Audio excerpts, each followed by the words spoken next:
Hello everyone, हमारे YouTube channel में आप सभी का स्वागत है। आज हम कक्षा 10 की विज्ञान का एक टॉपिक लेकर के आए हैं, रासायनिक अभिक्रियाएं और समीकरण। देखिए, रासायनिक अभिकरण क्या होती हैं, रासायनिक अभिक्रियाएं किसे कहते हैं, ये कैसे होती हैं और इनके क्या गुणधर्म होते हैं, कैसे रासायनिक अभिक्रियाओं को लिखा जाता है, कैसे उनको रासायनिक समीकरण के रूप में लिखा जाएगा और कैसे शब्द समीकरण के रूप में लिखा जाएगा, क्या अभिकारक होते हैं, क्या उत्पाद होते हैं, इन सब के बारे में हम इस चैप्टर में हमको पढ़ना है। जैसा कि इस चैप्टर का नाम ही है रासायनिक अभिक्रियाएं एवं समीकरण।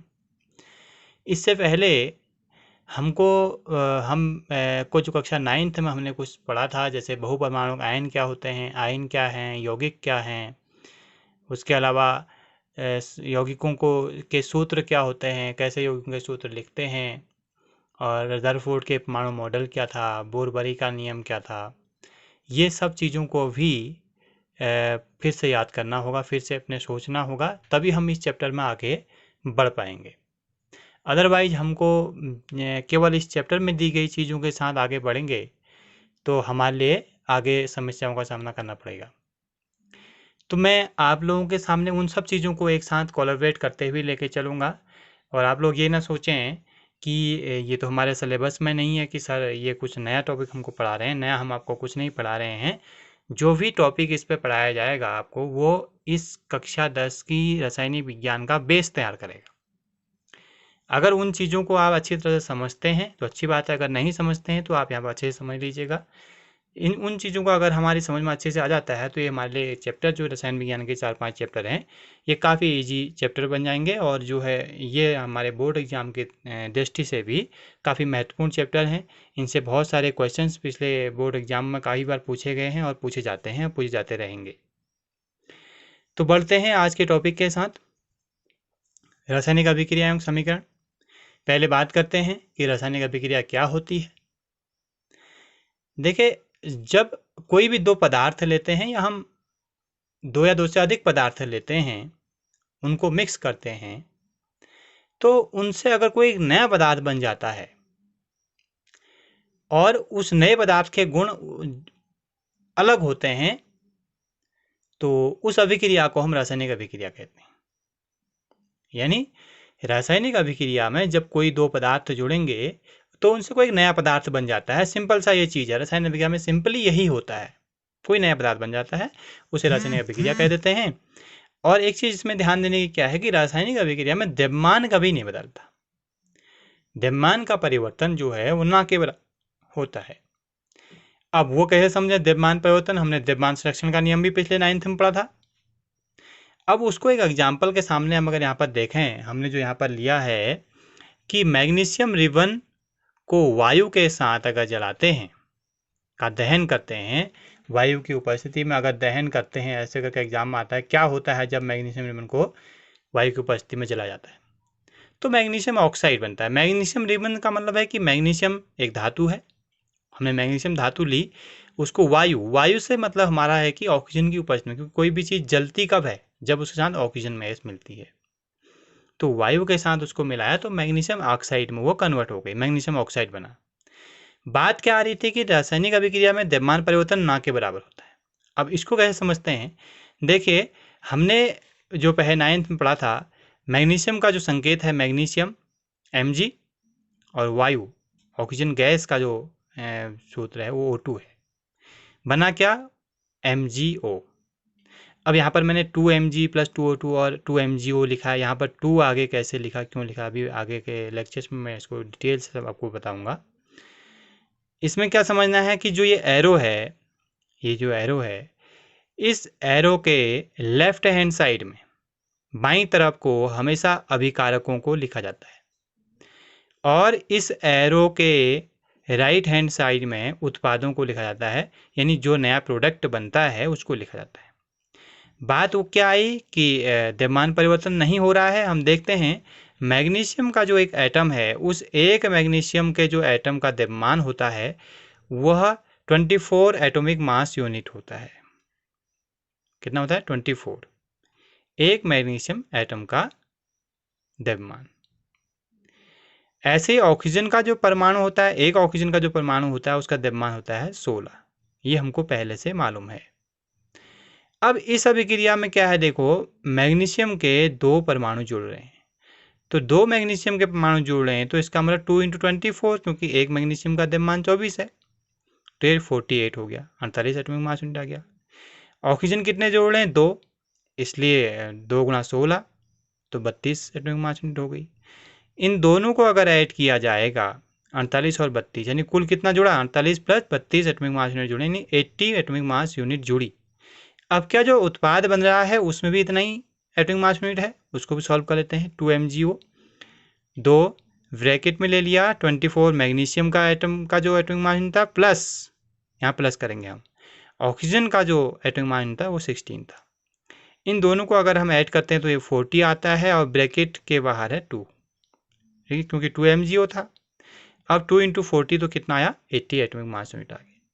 तो इस समीकरण में क्या देख रहे हैं, देखो पहले भी जो एटॉमिक मास यूनिट 80 ही था और बाद में भी 80 ही है।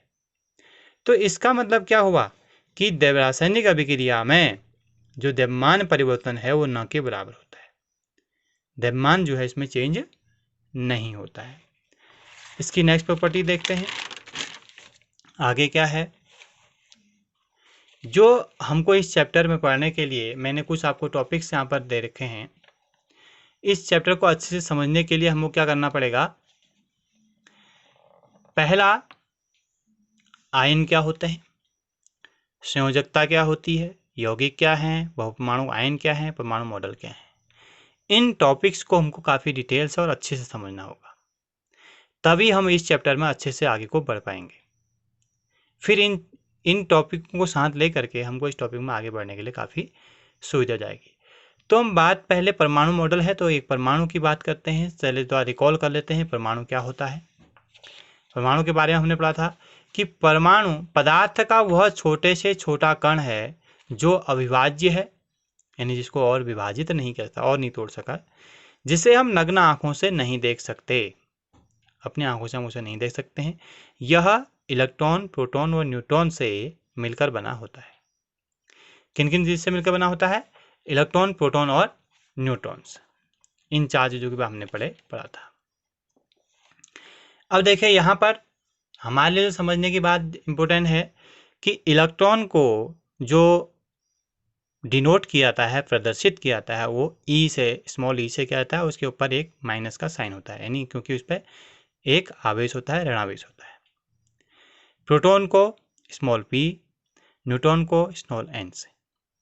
अब अगर इनकी हम बात करें कि इलेक्ट्रॉन का द्रव्यमान कितना होता है, इलेक्ट्रॉन का आवेश कितना होता है, प्रोटॉन का द्रव्यमान कितना होता है, प्रोटॉन का आवेश कितना होता है, और न्यूट्रॉन का द्रव्यमान कितना है, न्यूट्रॉन का आवेश कितना होता है। देखिए जो हमारे लिए 10th स्टैंडर्ड में समझने की जो के लिए ज़रूरी जो है वो ये है कि इलेक्ट्रॉन का जो द्रव्यमान है वो नगण्य है, ना के बराबर है, यानी 0.0005 होता है, यानी कोई इसकी विशेष वैल्यू नहीं है, इसलिए इसको नगण्य मान लिया गया। और अगर इसको कैलकुलेट करते हैं आप 12th स्टैंडर्ड में जब जाएंगे तो इलेक्ट्रॉन का जो द्रव्यमान आपका निकल के आएगा 9.11 × 10⁻31 आएगा, ठीक है। और जो इलेक्ट्रॉन का आवेश है मोस्टली हम कहते हैं ऋणावेश होता है इलेक्ट्रॉन पर, यानी एक ऋणावेश होता है। एग्जैक्टली अगर इसको आवेश में आप कन्वर्ट करेंगे तो ये निकलता है, आवेश का मात्रक कूलाम, सी फॉर कूलाम है, तो ये आता है -1.6 × 10⁻19 कूलाम, ये इलेक्ट्रॉन का आवेश आएगा। प्रोटॉन का द्रव्यमान देखते हैं तो एक का ही, यानी एक होता है, एक एटॉमिक मास यूनिट। अगर इसको आप कैलकुलेट करके निकालते हैं 12th स्टैंडर्ड में आप पढ़ेंगे 11th-12th में 1.67 × 10⁻27 आवेश +1 होगा प्रोटॉन का आवेश +1, तो ये कैलकुलेट करके क्या निकलेगा 1.6 × 10⁻19 कूलाम। न्यूट्रॉन का द्रव्यमान 1, आवेश 0, तो ये अगर द्रव्यमान कितना प्रोटॉन के बराबर ही आएगा 1.67 × 10⁻27, और आवेश जो है इसका 0 होता है। अब इसलिए इस टेबल से निकल करके क्या आया, मोटा मोटा जो हमारे समझ में आया ये है कि इलेक्ट्रॉन का जो आवेश है वो 1 है, ऋण 1 है, इसलिए इलेक्ट्रॉन पर ऋणावेश हो गया। प्रोटॉन का आवेश जो है वो धन 1 है, इसलिए प्रोटॉन धनावेशित कण हो गया। और न्यूट्रॉन पे आवेश कोई है ही नहीं, न्यूट्रल है, यानी न्यूट्रॉन पे कोई आवेश नहीं होता है। ये कम से कम जो मैंने चेकर बोर्ड में आपको दिया है ये आपको जरूर याद होना चाहिए। ठीक हो गया। तो ये हमने आज जो पढ़ा कि रासायनिक अभिक्रिया क्या होती है और एक परमाणु क्या है। कल हम इसी में आगे बढ़ेंगे। आगे हमको जो क्लियर करना है कुछ लेक्चर्स में, आयन क्या है, संयोजकता, यौगिक, बहुपरमाणु आयन और परमाणु मॉडल, इन चीज़ के बारे में पहले मैं डिस्कस करूंगा, तभी हम इस चैप्टर को लेकर के आगे बढ़ेंगे। क्योंकि जब तक हमारे समझ में ये चीज़ें नहीं आएंगी, आयन है, संयोजकता है, यौगिक है, बहुपरमाणु आयन है, परमाणु मॉडल है, तो तब तक हम इसमें कुछ नहीं कर सकते। आगे इस चैप्टर में जो है हमको काफ़ी डिफ़िकल्टीज फिर आएंगी।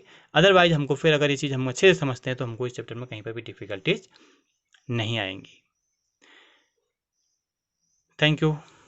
कल फिर मिलते हैं नए टॉपिक के साथ।